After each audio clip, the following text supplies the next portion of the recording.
I wanted to speak to some family members that might be dealing with a person that's going through a form of addiction or battling some form of mental illness, because it needs to be said and they need to understand on how to deal with this person on a certain level.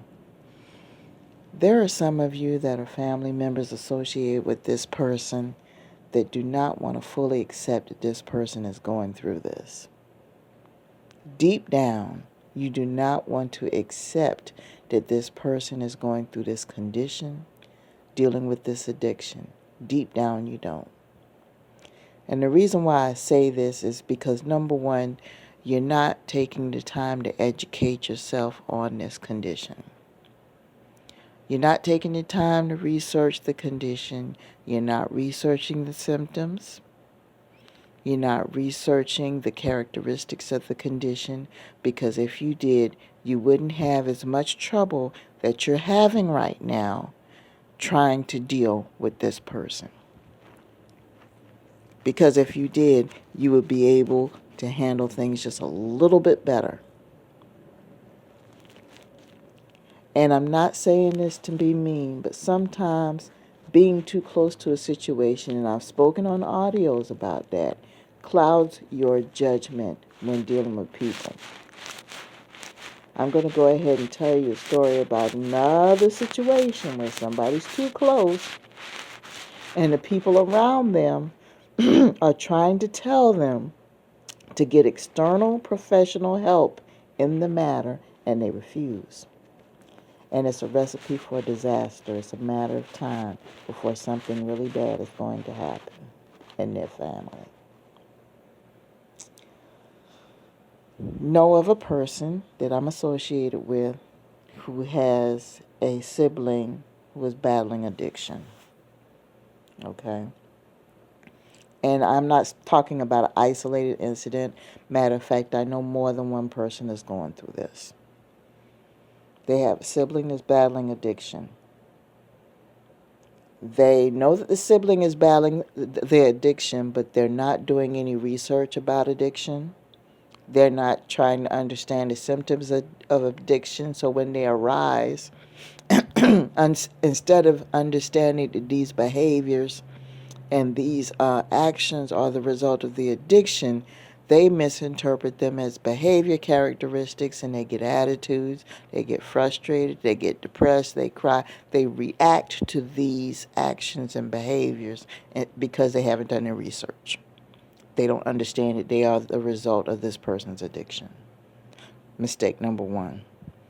Number two, they didn't even outline the addiction at all. They didn't even do any research of it.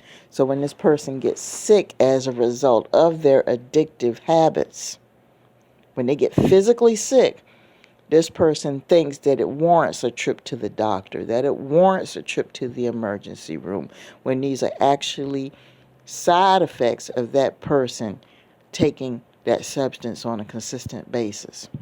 And most of the time when they get these unwarranted trips to the emergency room, they're usually just given a bottle of Tylenol or ibuprofen and turned away. But the relative doesn't know this. They think that that person has some underlying condition, and it's not. And by the time they get to the hospital, to the emergency room, they already run the test. They already know what the situation is, and they just give them some painkillers and get them out of the way because they already know that person's going through an addiction. But see, the relative doesn't know that because they haven't done their research. Let's say another family crisis or another situation comes up that warrants that person's attention who is under this condition. They feel, the family member feels, oh, well, such and such happens in this part of the family, or this tragedy occurs. They think that once they present that situation to this person that's going through this mental illness or this substance abuse, oh, well, such and such happens in the family, that they're just going to snap out of it. That part of their brain is all of a sudden is just going to make them forget whatever mentality that they're in, and they're going to be like, oh, well, such and such happens. Let me straighten up and just go ahead and address the situation at hand. It doesn't work that way, people. Addiction doesn't have a switch every time there's a crisis somewhere else. Mental illness does not have a switch that just goes off when there's a crisis somewhere else. When a crisis presents in the other parts of a person's life, if that person's suffering from addiction or some form of mental illness, it does not mean when a crisis arises that all of a sudden that condition is just going to turn itself off and go sit down somewhere, and so that person all of a sudden comes back to a reasonable level of sanity and addresses the illness so they can go back to being what they were before. It doesn't work that way, people. I had a conversation with this person the other day, and unfortunately they experienced the death of a loved one in the family.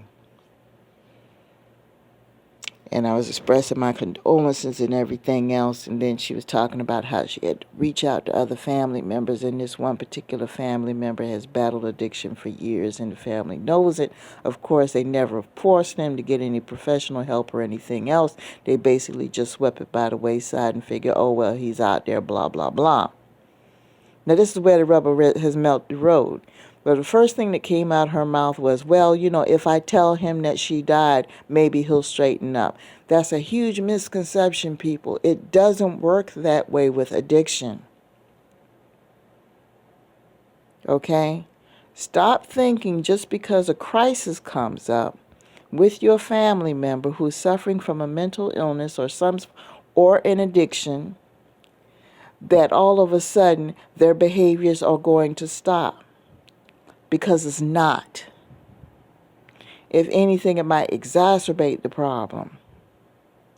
And some of you are actually sitting and waiting and figuring, okay, well, I'm going to let them go ahead and act wild and do what they have to do. But if Big Mama dies, or if Daddy dies, or if they lose so-and-so, if this tragic thing happens in their life, that all of a sudden things are going to change. Am I saying that that's what's going to happen, that is not going to happen? In some cases, that is the thing that is going to make them change. For some people, that is their wall. It's possible, okay? But you don't know at what level in their addiction they are in. You don't live inside of them. You don't know their mindset.